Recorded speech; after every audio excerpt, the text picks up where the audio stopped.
नारायणं नमस्कृत्य नरं चैव नरोत्तमं देवीं सरस्वतीं व्यासं ततो जयमुदीरये। बोलो हरिवंश महापुराण की जय। नमस्कार दोस्तों, स्वागत है आपका मेरे YouTube चैनल आर के भक्ति में। भक्तों, आज हम आपको हरिवंश महापुराण के 48वें अध्याय की कथा सुनाएंगे, जिसमें कि कालनेमी और भगवान विष्णु का संवाद, श्री विष्णु द्वारा कालनेमी का वध तथा देवताओं को आश्वासन देकर ब्रह्मलोक को प्रस्थान की कथा सुनाएंगे। कृपया सभी भक्तजन श्रद्धा भाव प्रसन्न चित्त मन से कथा को सुने, क्योंकि हरिवंश महापुराण की कथा सुनने मात्र से पुत्र रत्न की प्राप्ति होती है। जिन माताओं बहनों के अभी तक कोई पुत्र नहीं हुआ है, वह यह कथा प्रथम दिन से और आखिर दिन तक सुने तो उनके पुत्र अवश्य होगा। तो आइए भक्तों, हम अपनी कथा को प्रारंभ करते हैं। उससे पहले जिन भक्तों ने हमारे चैनल को अभी सब्सक्राइब नहीं किया है, वो हमारे चैनल को सब्सक्राइब करें, वीडियो को लाइक करें और कमेंट में श्री हरिवंश महापुराण की जय और विष्णु भगवान की जय लिखना न भूलें। गुरुर्ब्रह्मा गुरुर्विष्णु गुरुर्देवो महेश्वराय, गुरुर्साक्षात् परब्रह्म तस्मै श्री गुरुवे नमः। वसुदेवसुतं देवं कंसचारूढमर्दनं, देवकी परमानंदं कृष्णं वंदे जगद्गुरु। बोलो हरिवंश महापुराण की जय। वैशंपायन जी कहते हैं, जन्मेजय कालनेमी के द्वारा शास्त्र विपरीत कर्म किए जाने के कारण वेद, धर्म, क्षमा, सत्य और भगवान नारायण के आश्रय में रहने वाली लक्ष्मी, ये पांचों उसके पास नहीं आए। उनके उपस्थित न होने से दानवराज कालनेमी को बड़ा क्रोध हुआ। वह भगवान विष्णु के पद एवं वैकुंठ धाम को अपने अधीन कर लेने की इच्छा से उन श्री नारायण के निकट गया। उसने देखा शंख, चक्र और गदा धारण करने वाले भगवान नारायण गरुड़ की पीठ पर विराजमान हैं और दानवों का विनाश करने के लिए अपनी करुणामयी कौमोद की गदा को घुमा रहे हैं।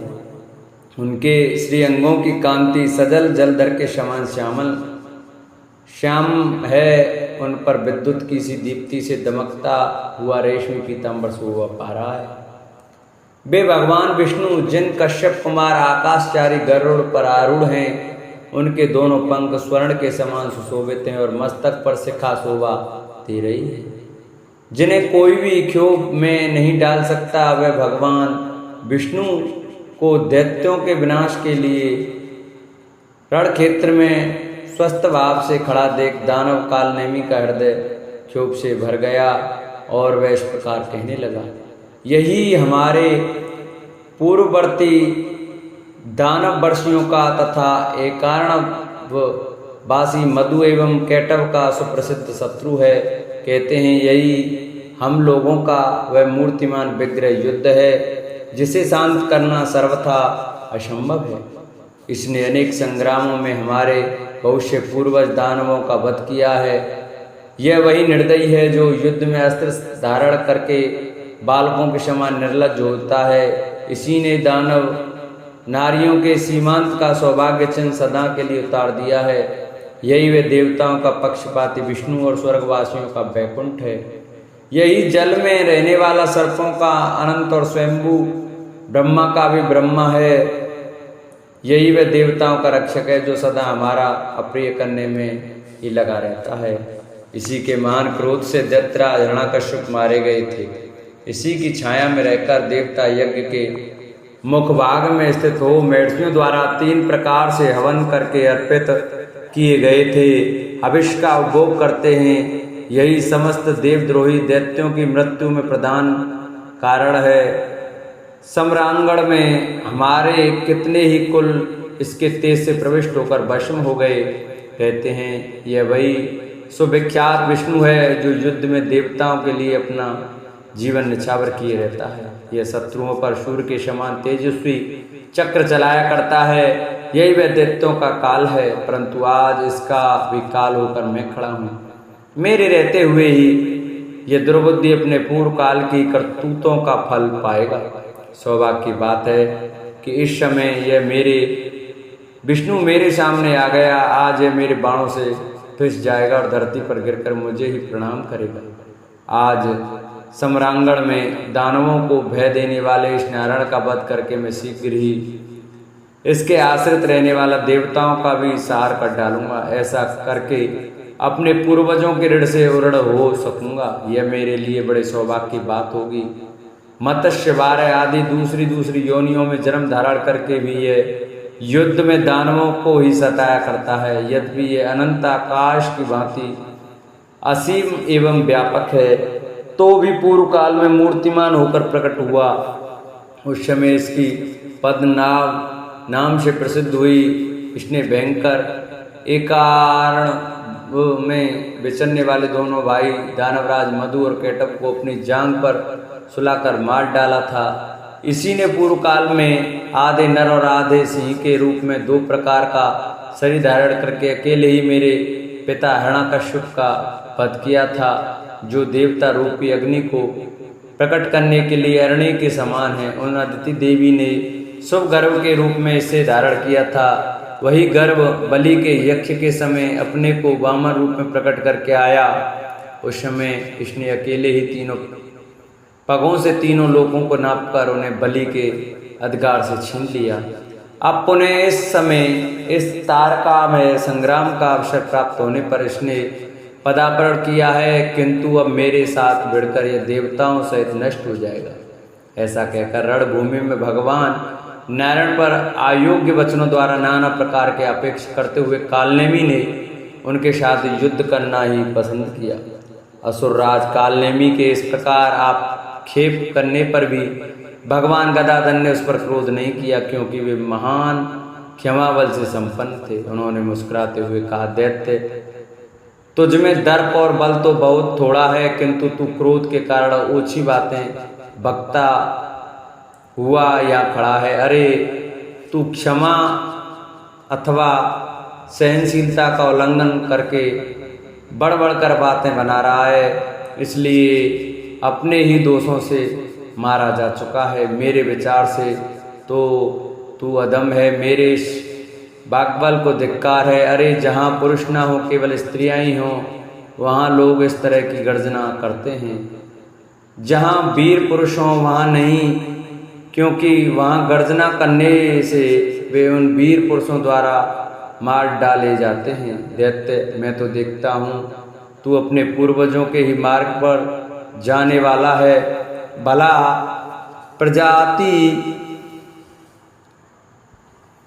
प्रजापति द्वारा नियत की हुई मर्यादा को भंग करके कौन सकुशल रह सकता है? तू दानव होकर देवताओं का कार्य स्वयं कर रहा है। तूने उनका अधिकार उनसे छीन लिया है, इसलिए आज मैं तेरा विनाश कर डालूंगा और देवताओं को पुनः अपने अपने स्थान पदों पर स्थापित कर दूंगा। वैशंपायन जी कहते हैं, जन्मेजय, वक्ष स्थल में श्री वत्स चिन्ह धारण करने वाले भगवान नारायण जब उस रणभूमि में ऐसी बातें कर रहे थे, उस समय वह दानव वहां क्रोध पूर्वक हंसने लगा। उसने तुरंत ही अपने हाथों में हथियार ले लिए। उसने समर भूमि में सब प्रकार के अस्त्रों को ग्रहण करने वाली अपनी 100 भुजाओं को ऊपर उठाकर भगवान विष्णु के वक्ष स्थल में प्रहार किया। उस समय उसकी आंखें क्रोध के कारण दुगनी लाल हो रही थीं। मैं और तार आदि दानव भी रणभूमि में भगवान विष्णु को उपस्थित देख हाथों में भांति भांति के आयुध और तलवार लिए उनकी ओर दौड़े। सब प्रकार के आयुध लेकर उद्यत हुए। अत्यंत बलशाली दैत्यों के प्रहार करने पर भी भगवान श्रीहरि युद्ध भूमि में कभी कंपित न होने वाले पर्वत के समान विचलित नहीं हुए, अविचल भाव से खड़े रहे। इतने ही में महान असुर कालनेमी गरुड़ के साथ उलझ गया। उसने अपनी भुजाओं द्वारा सारी शक्ति लगाकर एक विशाल गदा उठाई, जो तेज से प्रज्वलित हो रही थी। उस भयंकर गदा को उसने रोष में भरकर गरुड़ पर छोड़ दिया। उस दैत्य के इस कर्म से भगवान विष्णु को भी बड़ा विस्मय हुआ।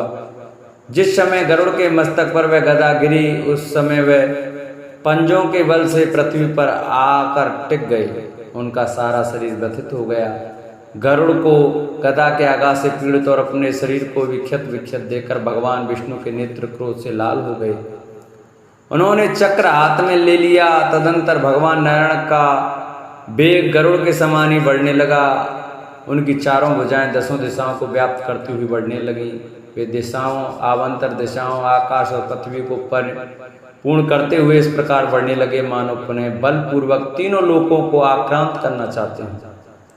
देवेश्वरों की विजय के लिए आकाश में बढ़ते हुए उन भगवान मधुसूदन की गंधर्वों सहित ऋषि स्तुति करने लगे। वे अपने मस्तक के किरीट से स्वर्गलोक की भूमि पर रेखा से खींचते फहराते हुए वस्त्रों द्वारा बादलों सहित आकाश को ढकते और चारों बाहों से संपूर्ण दिशाओं को आच्छादित करते हुए अपने दोनों पैरों से पृथ्वी को दबाकर खड़े हो गए, जिसकी प्रभा सूर्य की किरणों के समान उभात सिद्ध होती है, जिसमें एक सहस्त्र अरे लगे हुए हैं, जो शत्रुओं का विनाश करने में समर्थ है, जिसे प्रज्वलित अग्नि के समान तेजस्वी बताया गया है, जो भयंकर होने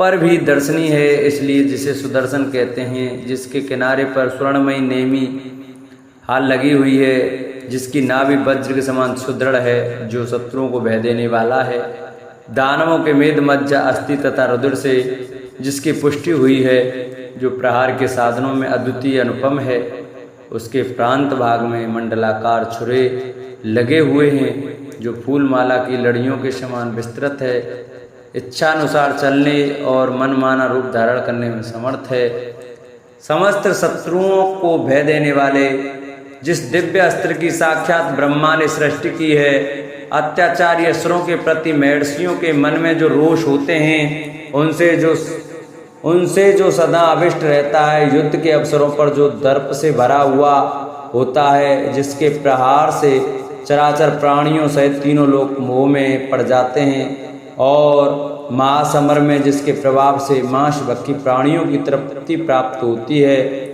उस अनुपम कर्म करने वाले सूर्यतुल तेजस्वी चक्र को हाथ में उठाकर भगवान गदाधर सम्रांगण में क्रोध से दीप्त उठे। लक्ष्मी को वक्ष स्थल में धारण करने वाले श्री हरि ने समर भूमि में अपने तेज से दानवों के तेज का अपहरण करके उस चक्र के कालनेमी की भुजाओं को काट डाला। साथ ही जिनके अट्टहास करने पर अग्निचूर्ण प्रकट होते थे, उस दैत्य के उन 100 भयंकर मुखों को भी भगवान विष्णु ने उस चक्र के द्वारा बलपूर्वक मत डाला। भुजाओं और मस्तकों के कट जाने पर भी वह दानव कंपित नहीं हुआ। उसका दृढ़ युद्ध स्थल में साकारत वृक्ष के समान खड़ा रहा। तब माँ पक्षी गरुड़ ने अपने पंख फैलाकर वायु के समान वेग प्रकट करके कालनेमी को अपनी छाती के धक्के से गिरा दिया। उसका वह मस्तक और भुजाओं से रहित शरीर स्वर्गलोक को त्याग कर आकाश से चक्कर काटता हुआ भूतल को क्षुब्ध करता हुआ पृथ्वी पर गिर पड़ा। उस दैत्य के धराशायी होने पर ऋषियों सहित संपूर्ण देवता साधु साधु कहते हुए वहां आए और भगवान विष्णु की पूजा एवं प्रशंसा करने लगे। उसके सिवा जो दूसरे दुष्ट पराक्रमी दैत्य थे, वे सब भगवान विष्णु की भुजाओं से अवरुद्ध होकर रणभूमि में हिलडुल भी न सके। भगवान ने किन्हीं के केस उठाकर उन्हें टांग लिया, किन्हीं के गले दबा दिए, किन्हीं के मुख फाड़ दिए और किन्हीं दैत्यों की कमर पकड़कर तोड़ डाली। वे दैत्य गदा और चक्र के तेज से दग्ध हो अपने धैर्य और प्राण खो बैठे। उनके सारे अंग आकाश से भ्रष्ट होकर भूतल पर गिर पड़े। उन सब दैत्यों के मारे जाने पर इंद्र का प्रिय करके कृतकृत्य हुए गदाधारी भगवान पुरुषोत्तम वहां चुपचाप खड़े हो गए। तारका में संग्राम की वे मारकाट समाप्त होने पर देवादिदेव लोक पितामह ब्रह्मा समस्त ऋषियों, गंधर्वों और अप्सराओं के साथ शीघ्र ही उस प्रदेश में आ पहुंचे और श्री नारायण की पूजा करते हुए बोले। ब्रह्मा जी ने कहा, देव, आपने ये बहुत बड़ा कार्य किया, देवताओं का कांटा निकाल दिया। दैत्यों के इस वध से हमें बड़ा संतोष हुआ। विष्णु, आपके द्वारा जो एक कालनेमी नामक महान असुर मारा गया, इसे एकमात्र आप ही युद्ध में मार सकते थे, दूसरा कोई ऐसा नहीं है। यह देवताओं तथा चराचर प्राणियों सहित समस्त लोगों का तिरस्कार करता था और ऋषियों का सहार करके मेरे सामने भी गर्जना किया करता था। अतः आपने जो काल के समान प्रतीत होने वाले इस कालनेमी नामक दैत्य को मार गिराया है। आपके इस उग्र पराक्रम से मैं बहुत संतुष्ट हूँ। इसलिए आई ये आपका कल्याण हो। अब हम लोग उत्तम दिव्य लोक को चलें। वहाँ दिव्य सभा में बैठे हुए वहाँ के निवासी ब्रह्मर्षि आपकी प्रतीक्षा करते हैं। वक्ताओं में श्रेष्ठ अच्युत तो वहाँ में तथा महर्षिगण दिव्य वाणी द्वारा आपकी विधिवत अर्चना करेंगे। वर धारण करने वालों में श्रेष्ठ नारायण, मैं आपको क्या वर दूंगा। दैत्यों और देवताओं में जितने भी वर श्रेष्ठ मनोरथ हैं उन सब के दाता तो आप ही हैं। विष्णु, इस युद्ध स्थल में आप ही महात्मा इंद्र को त्रिलोकी का यह समृद्धिशाली और कंटक राज्य लौटा दीजिए। भगवान ब्रह्मा के ऐसा कहने पर अविनाशी श्री हरि ने अपनी कल्याणमयी वाणी द्वारा इंद्र आदि समस्त देवताओं से इस प्रकार कहा। भगवान विष्णु बोले, जितने देवता यहाँ आए हैं वे सब लोग अपने शरीर और इंद्रियों को मेरी बात सुनने के लिए सावधान रखते हुए इंद्र को आगे करके मैं जो कहता हूँ उसे सुनो। इस युद्ध में हमने इंद्र से भी बहुत बड़े बड़े पराक्रमी कालनेमी आदि समस्त दानवों को मार डाला है। इस महासंग्राम से दो ही दैत्य बचकर निकले हैं, विरोचन कुमार दैत्यराज बलि और महान ग्रह राहु। अतः इंद्र और वरुण अब अपनी अपनी अविष्ट दिशा को पुनः ग्रहण करें।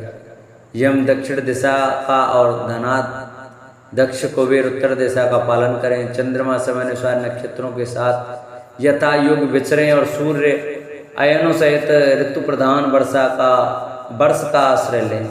यज्ञ में सदस्यों द्वारा सब ओर से पूजित आज्य भाग देवताओं को अर्पित किए जाएं और ब्रह्मलोक वेदों विधि से अग्नियों में आहुति दें।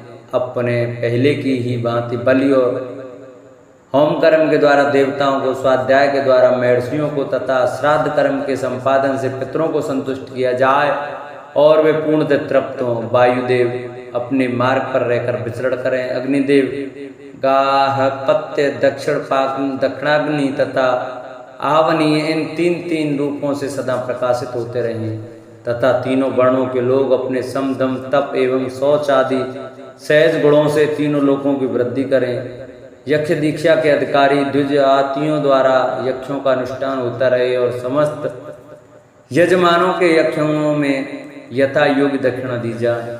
सूर्यदेव संपूर्ण इंद्रियों की, चंद्रदेव रसों की तथा वायुदेव प्राणों की तृप्ति एवं पुष्टि करते हुए अपने कल्याणकारी एवं सौम्य कर्मों द्वारा लोकहित में प्रवृत्त हों। देवराज इंद्र द्वारा पर्वतों पर बसाए हुए जल से प्रकट होने वाली संपूर्ण सरिताएं जो सबको जल रूपी दुग्ध पिलाने के कारण तीनों लोकों के प्राणियों के लिए माता के समान हैं, यथोचित गति से बहती हुई क्रम से समुद्र में मिल जाएं। देवताओं, अब तुम दैत्यों से होने वाले भय को त्याग दो और मन में शांति धारण करो। तुम सब लोगों का कल्याण हो। अब मैं सनातन ब्रह्मलोक को जाऊंगा। अपने घर में अथवा समस्त जगत में या विशेष संग्राम में तुम्हें दानवों का कभी विनाश नहीं करना चाहिए, क्योंकि वे सदा ही नीचतापूर्ण बर्ताव करने वाले होते हैं। ये मौका पाते ही प्रहार कर बैठते हैं। इनकी मर्यादा सदा स्थिर रहने वाली नहीं होती। तुम लोग सौम्य और सरल स्वभाव के हो, अतः तुम्हारी बुद्धि सरलता पूर्ण बर्ताव में लगती है। देवताओं, तुम्हारे प्रति दुर्भाव रखकर अनुचित बर्ताव करने वाले दुरात्मा दैत्यों को मैं अवश्य ही मुंह में डाल दूंगा। जब दानवों की ओर से तुम लोगों को दुर्निवार्य भय प्राप्त होगा तब शीघ्र ही आकर मैं तुम्हें अपनी ओर से निर्भय कर दूंगा। वैशंपायन जी कहते हैं, जन्मेजय देवताओं से ऐसा कहकर महायशस्वी तथा सत्य पराक्रमी भगवान विष्णु ब्रह्मा जी के साथ ब्रह्मलोक को चले गए। राजन, तुमने मुझसे जो बात पूछी थी उसका उत्तर मैंने दे दिया। तारका में संग्राम के अवसर पर दानव और भगवान विष्णु के बीच में यही आश्चर्यजनक घटना घटित हुई थी। इस प्रकार हरिवंश महापुराण के अंतर्गत हरिवंश पर्व में कालनेमी का वध विषयक 48वां अध्याय पूरा हुआ। बोलो हरिवंश महापुराण की जय। जिन भक्तों को हमारी ये वीडियो, हमारी कथा अच्छी लगी हो वो हमारी वीडियो को आगे शेयर करें। जिन्होंने अभी तक हमारे चैनल को सब्सक्राइब नहीं किया है वो हमारे चैनल को सब्सक्राइब करें। बगल में बेल आइकन दबाना ना भूलें। वीडियो को लाइक करें और कमेंट में ओम नमो नारायण भगवते वासुदेवाय अवश्य लिखें। बोलो हरिवंश महापुराण की जय। बोलो विष्णु भगवान की जय।